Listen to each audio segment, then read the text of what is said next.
परंपरा चालत असलेली पायी दिंडीची यात्रा आधी आमचे आजोबा वडील हे गाडी बैलने यात्रा करत असायचे।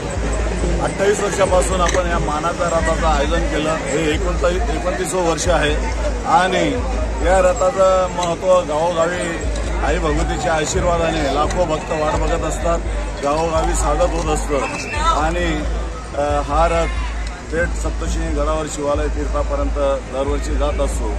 लाखो भाविक या रथाचं मनोभावे स्वागत करीत असतात। दरवर्षी श्रीराम नवमीच्या पावन मुहूर्तावर दरवर्षी शिरपूर ते सप्तशृंगी गडाची यात्रा सुरू करीत असतो आणि आपली खानदेशाची यात्रा 14च्या दिवशी गडावर भरत असते।